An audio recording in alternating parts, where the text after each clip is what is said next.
Muy bien. Entonces, en esta situación de lo real y lo irreal, el arte pasa de tener el volumen al plano, a la línea, a la mínima textura y a una sintetización de las formas naturales que de algún modo la vamos a encontrar muy parecida a lo que fue en el mundo de los etruscos.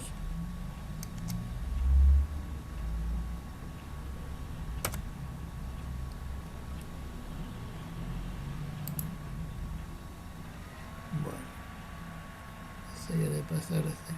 Ahí está. Entonces, a partir de esto podemos recuperar lo que decíamos antes. Van a coexistir estas dos tendencias, donde una era solamente la palabra, porque lo que importaba era el mensaje, y el otro es la manifestación visual de ese mundo totalmente visivo que era el mundo romano. Tienen que coexistir y van a terminar tomando ciertas relaciones uno y otro para poder conformar este nuevo movimiento artístico que se va a plasmar fundamentalmente cuando comiencen las persecuciones. Entonces, en la técnica del paleocristiano, la línea es lo más importante.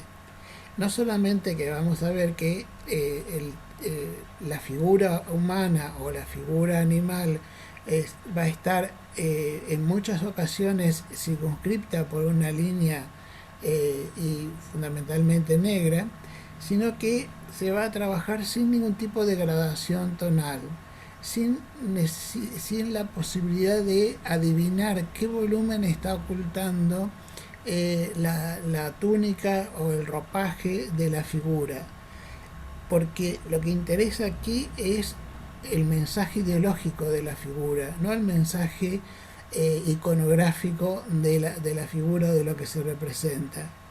Por eso es que el plano es lo fundamental en el paleocristiano.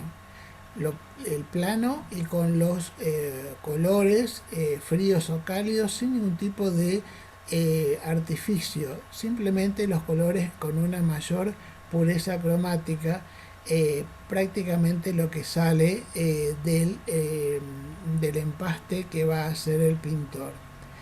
También se utilizan el mosaico, y vale la pena retomar esto del mosaico porque era una técnica, se considera una técnica de pintura al mosaicismo, pero el mosaico en el mundo romano se utilizaba para los pavimentos. Los cristianos después con el tiempo van a comenzar a usar el mosaico para ornamentar los muros de sus templos. O sea que el mosaico se va a adaptar a esta nueva modalidad y va a trabajar con una intensidad mayor porque de la técnica del mosaico, que eran simplemente pequeñas teselas de mármol de colores o bien guijarros, van a pasar a teselas de mucho más finura y riqueza, como el mosaico de oro o el mosaico de distintos colores dada por la tonalidad de la piedra que se utilizaba. Las figuras se van a trabajar aisladas, pues solamente lo que interesa es la simbología religiosa. No va a haber composición de grupos, prácticamente son todas figuras que aparecen en una misma línea y la jerarquía de la figura se va a dar por el tamaño o por la posición central. La proporción se puede llegar a desvirtuar para hacer más énfasis en la espiritualidad de la forma. Se rompen los cánones clásicos para poder adaptarlo a este mensaje. Y el estereotipo más común es el que el tamaño de la figura representa el rango que tiene en lo que es el mensaje. Esta idea del tamaño de la figura es lo que se llama la perspectiva jerárquica, un modo de representar perspectivamente a la figura humana se va a transmitir también hasta el medioevo. Por eso es que a veces nos asombra ver figuras muy importantes en su tamaño, flanqueadas por figuras de mucho menor tamaño. Por lo general es alguna figura de un santo, la Virgen o Jesucristo, y los donantes, que tienen menor jerarquía, se hacen más pequeños. Esto es el mundo medieval. Pero aquí sí podemos ver que empieza a aparecer con mayor intensidad esta idea de las figuras, la perspectiva jerárquica. Y las composiciones necesitan tener equilibrio. Nada mejor que la simetría para lograr equilibrio formal y lograr equilibrio compositivo y un pausado ritmo para manifestar este mensaje espiritual. Al inicio del cristianismo, bueno, no teníamos representación artística porque estaba vedado por la herencia hebraica. Luego, ¿cuándo empieza a aparecer esta idea de hacer símbolos o algunas pinturas que identificasen los sitios cristianos? Justamente en las persecuciones comenzaron a aparecer los símbolos para poder distinguir dónde moraba un cristiano, pero que no sea tan evidente, o también lo más importante fue en las catacumbas. Las catacumbas, que fueron ya iniciadas como lugares de sepultura por los judíos que habían llegado al mundo romano mucho tiempo antes que el cristianismo, comenzaron a ser también lugares de sepultura para los propios romanos. Entonces, en las catacumbas se sepultaban tanto a los romanos, a los judíos viejos, como también a los judíos nuevos o a los cristianos. Cuando llegan las persecuciones, todo aquel que moría en martirio era considerado santo, y era necesario tener identificada esa tumba. ¿Por qué? Porque se consideraba que en este ofrecer la vida para avanzar digamos hacia el paraíso, era un modo en que los fieles podían también apropiarse de estas virtudes de aquellos que habían sido mártires. Finalmente, lo que sí podemos considerar en esta parte, digamos, teórica, es que las primeras representaciones, sobre todo pictóricas o escultóricas de las catacumbas, son más bien rústicas, son ingenuas, y lo que se le atribuye por lo general a que los primeros cristianos no tenían recursos económicos para establecer una pintura de un artista renombrado. Lo cierto es que también el arte pagano había comenzado con una cierta decadencia y que se va manifestando en todos los procesos cíclicos de la humanidad. Roma había llegado a un cenit como imperio, pero también había comenzado una decadencia. En las imágenes tenemos la historia de Adán y Eva en pintura y la historia del profeta Jonás en un alto relieve. Dos escenas que van a ser recurrentes en las catacumbas, sea porque se considera a Adán y Eva como los generadores del pecado capital y por eso el destierro de la humanidad, como también de Jonás, que había permanecido en el vientre de la ballena durante una determinada cantidad de tiempo y luego había podido volver a la vida, símbolo de la resurrección de Cristo. Entonces, cuando vemos las catacumbas, hay casi como un mito que se extiende bastante en toda la literatura, es que las catacumbas fueron lugares de culto donde celebraban las primeras reuniones de los cristianos. En realidad los cristianos se reunían a celebrar el hecho que sus difuntos habían pasado a la vida eterna, a la gloria de la vida eterna. Y también los cristianos repetían un esquema que proviene del paganismo y de casi todas las culturas, que es el festín funerario.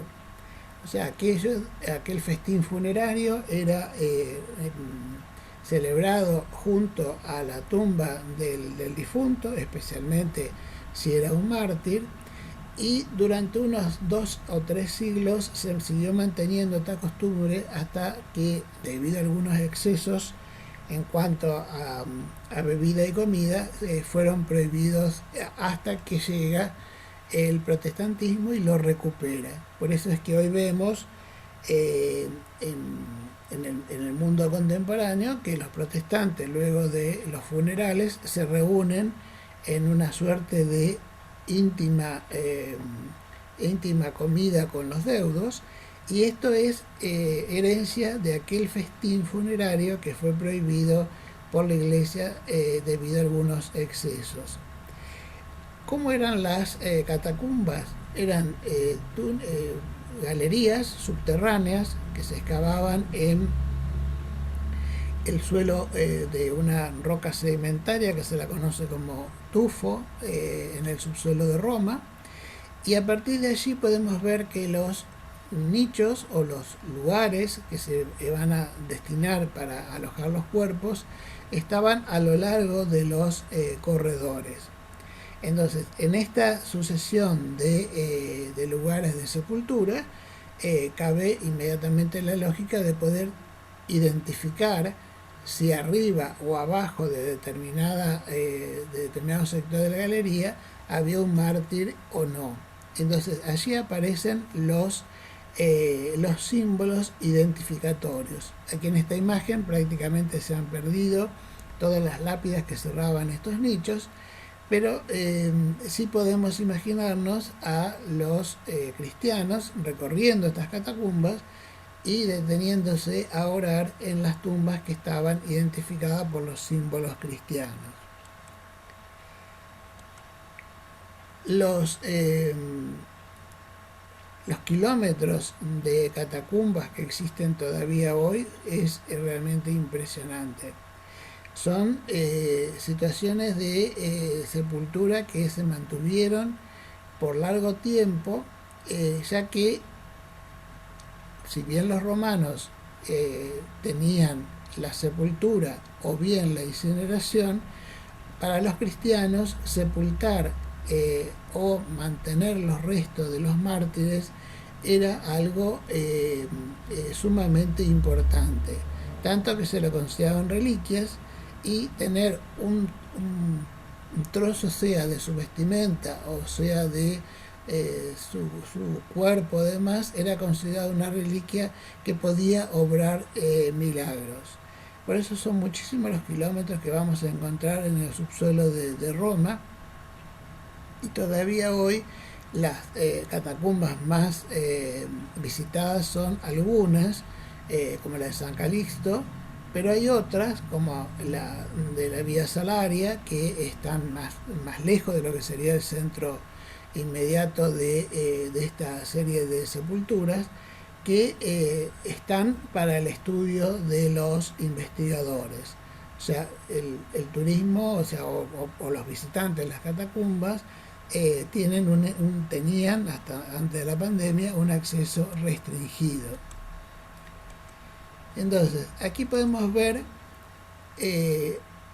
otro tipo de composición en la sepultura, que van a ser los cubículos, en donde volvemos a recuperar aquello que habíamos visto entre los etruscos, hacer como una pequeña sala en donde van a estar los difuntos.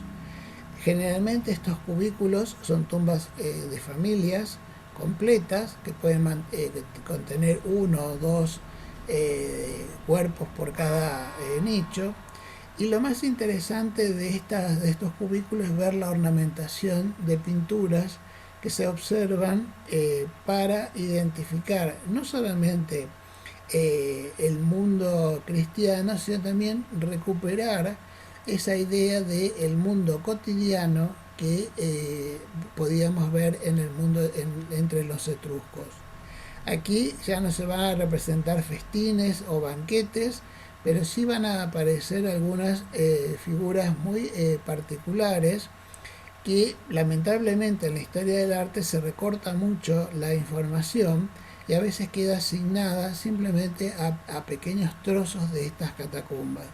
Lo podemos ver en la parte inferior como aparecen algunos lienzos de muros donde se representan lo que probablemente sean los límites de una habitación, para que quien visitara ese cubículo también sienta familiaridad con lo que era la vida de todos los días.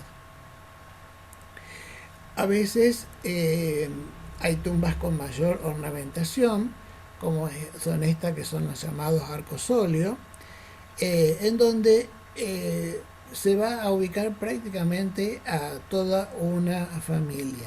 Ya la ornamentación pictórica, como podemos observar, es más abundante, no deja de ser plana, pero toma motivos de ornamentación del mundo romano, como son las guirnaldas, como son las escenas o los elementos, sea vegetales o animales. Y lo que comienza a aparecer, algo que es realmente interesantísimo, son las guardas, porque como en este sector, que es el sector del arco, se recupera del mundo clásico esa idea que luego será reflotada en el Renacimiento. Los famosos grutescos de Rafael se retoman desde las excavaciones que se hicieron en Roma y se encontraron estas guirnaldas de posibilidades vegetales o a veces animales. Siempre podemos ver que entre las pinturas lo que aparece con mayor claridad van a ser motivos animales o motivos también humanos. Y este es un punto de inflexión que tiene el cristianismo. Aquí aparece la imagen de Cleopatra. Realmente no es que esté sepultada aquí Cleopatra, pero está recreando ese mundo antiguo. Para los cristianos o bien los romanos que se sepultaban allí, podían coexistir en el mundo de sus celebraciones funerarias, personajes que venían desde el pasado o de la gloria casi reciente del imperio, como también personajes que se convertían desde el mito hacia una reinterpretación cristiana. Entonces Cleopatra aquí aparece hasta muy desprovista de vestimentas, algo que después se va a evitar, y es el punto en que nos permite ver que estas representaciones coexisten con las figuras de los personajes ya envueltos en sus togas o atavíos religiosos, como la figura de Jesucristo en la parte superior de la bóveda. La representación de Jesús fue algo que pasó de ser asociada con Febo, como un joven, casi un adolescente, imberbe, a la figura del anciano semítico. A partir del siglo III, el siglo II, el siglo III, se va a comenzar a reformular esta imagen de Jesús, que primeramente no había ningún tipo de recurso para asociar esta imagen del Mesías. Pero luego con el tiempo se va a asociar con algunas figuras que vienen desde la mitología o bien desde el mundo artístico arcaico, para luego pasar a esta figura del hombre barbado y de cabellos largos, que se ha mantenido a lo largo de los siglos del cristianismo. Pero también coexisten otras figuras como Hércules. Hércules, que aparece como un ser mitológico que va a vencer a la hidra de 7 cabezas. Es como el nuevo Cristo, o sea, la figura de ese Cristo vencedor que vence al pecado. La hidra de 7 cabezas sería el demonio con todos sus atributos, y aquí aparece Hércules y como tal lo representan desnudo. Pero esta es la primera parte del cristianismo. Todavía el cuerpo no había sido considerado tajantemente como factor de falta moral o de pecado, como va a ser en siglos posteriores. O sea, el paganismo se va infiltrando en el cristianismo y el cristianismo lo recupera en significados para asociarlo a su doctrina. Esta es una mestización de creencias que nos permite sumar al mundo romano los cristianos y los cristianos al mundo romano. Por eso que hablábamos al principio de que coexisten estas dos vertientes. Durante bastante tiempo se fue dando esta síntesis hasta que se logra encontrar las figuras más pregnantes dentro del cristianismo. Una de estas figuras más pregnantes es justamente el buen pastor. Pero el buen pastor tiene una asombroso parecido o similitud con el moscóforo, que es del periodo arcaico griego. O sea, ambos son jóvenes, llevan un animal joven, un becerro o un cordero en sus hombros. Y aquí vemos que a una figura determinada se la va a tomar en su exterior formulación y se le va a incorporar un significado más profundo.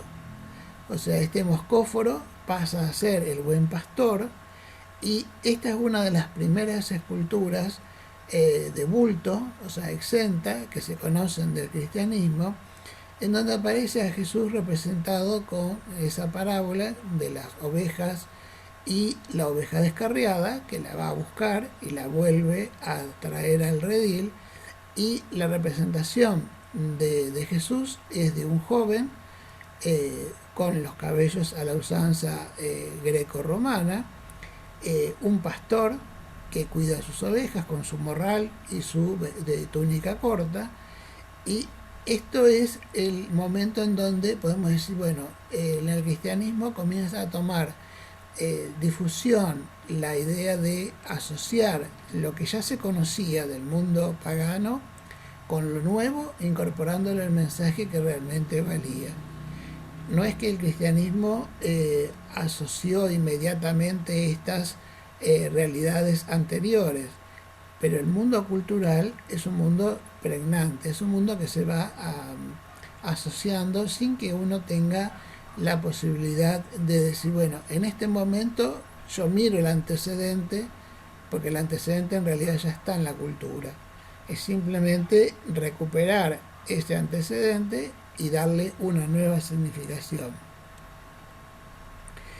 Hablamos anteriormente de los símbolos. Uno de los más difundidos era el pez, que toma justamente su relación a partir de las letras griegas que van a significar el Cristo, es el ungido, y esto es la contraseña, podríamos decir, para que un cristiano supiese que en determinada casa habitaba otro cristiano o bien estaba sepultado otro cristiano. No solamente es el símbolo del pez por el reparto de peces y pan en el desierto, sino también porque justamente el conjunto de letras griegas está nombrando al Cristo. Y para los romanos el Cristo realmente no significaba nada. Eso solamente tiene significado en el contexto de la cultura hebraica.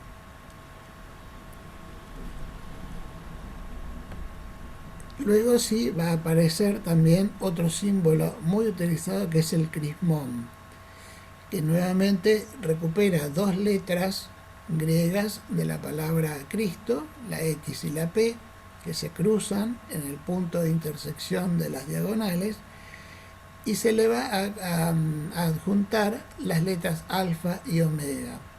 Esto viene a relación con el pasaje evangélico donde dice: yo soy el camino, la verdad y la vida.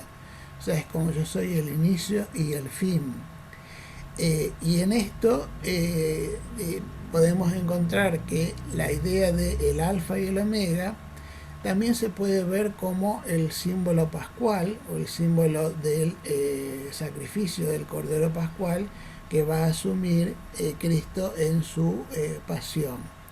Entonces el crismón no hay que confundirlo con el signo que hizo Constantino plasmar en sus estandartes. Cuenta la historia que Constantino, antes de una batalla muy crucial, se le apareció una cruz de fuego en el cielo y con letras también de fuego decía: con este signo vencerás. Con lo cual Constantino, casi podríamos decir como muy supersticioso, hace estampar este signo de la cruz en los estandartes de sus ejércitos y logró la victoria. Pero es simplemente la cruz. En cambio, el crismón es la composición entre las dos primeras letras de la palabra Cristo, o sea, el ungido, y el principio y el fin en el alfa y el omega. Tenemos varias representaciones en esta misma diapositiva. Una ya la hemos visto como el buen pastor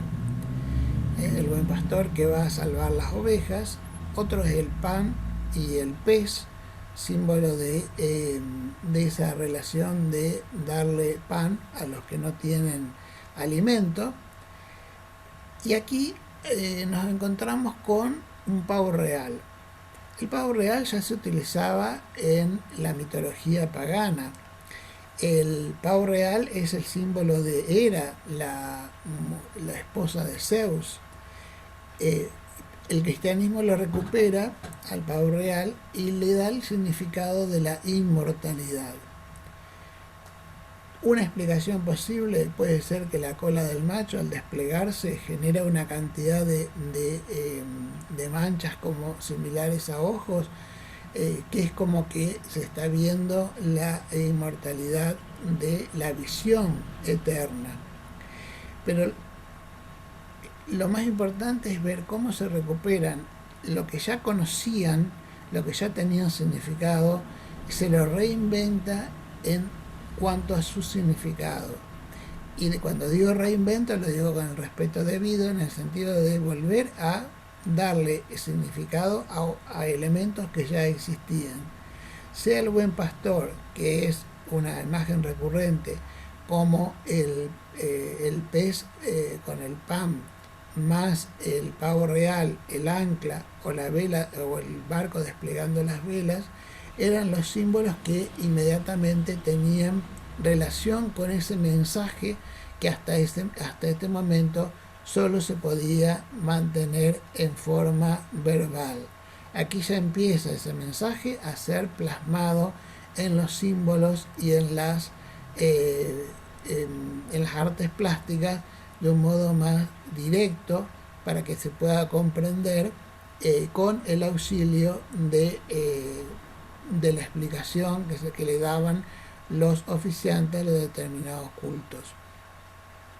Es aquí donde podemos ver que el mundo del cristianismo con el mundo de los romanos genera ese punto de inflexión en donde desde una doctrina difundida solamente por la palabra pasa a ser una doctrina que se difunde por la palabra pero también con las imágenes.